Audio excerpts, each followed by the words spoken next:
This has happened before. It's a story that repeats, a cycle of human behavior played out across centuries. We see the crowds, the frantic energy, the numbers climbing ever higher on glowing screens. We convince ourselves that this time is different. But history whispers a different truth. Let's look back. In the 1630s, it was a single tulip bulb, valued more than a house. A century later, in the 1840s, it was the promise of steel rails crisscrossing the landscape during the railway mania. Then came the roaring 20s, a decade of unprecedented optimism and borrowed money. Ending in the great crash of 1929 most recent, the world embraced the internet with the dot-com bubble of the late 1990s. The pattern is always the same. It begins with a spark of genuine innovation, a beautiful new flower, a revolutionary technology, a new way to connect the world. This spark ignites excitement, then speculation. The story becomes more important than the substance. Prices detach from reality, soaring on wings of pure belief. And then, inevitably, the crash. The bubble bursts, and the wealth that seems so real vanishes into thin air. It reminds me of the old fable, the emperor's new clothes. An entire kingdom, from the common folk to the highest advisors, pretends to see a magnificent suit of clothes that isn't there.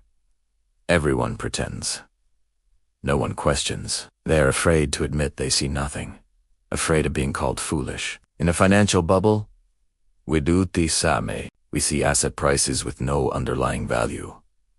But we are too afraid of missing out to question the narrative. We see the emperor, and we dare not say, he is naked. There are ways to measure this collective delusion. One of the most reliable is the market cap to GDP indicator, sometimes called the buffet indicator. It compares the total value of the stock market to the size of the actual economy. Historically, a ratio around 100% is considered fair value. In 1929, just before the crash, it hit 105%. At the peak of the dot-com bubble in 2000, it reached 141%. Before the 2008 financial crisis, it was 107%. Today, that number stands at 226%. This isn't just about stocks. We see similar patterns in the meteoric rise of companies like Nvidia, fueled by the revolutionary promise of artificial intelligence. We see it in the volatile world of cryptocurrencies like Bitcoin, where digital assets are minted from code and conviction.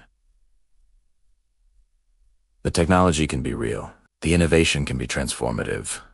But the prices can still be wrong. The story can become a fantasy. And while these markets reach for the stars, the real economy shows signs of slowing down. Inflation remains stubborn. Interest rates are high, and whispers of a recession grow louder. The engine of prosperity is sputtering. History teaches us a sobering lesson. Every bubble ends the same way. The only question is when. So, as you look at the world around you, at the headlines and the charts, ask yourself a simple question. Are you thinking clearly, or are you just afraid of missing out?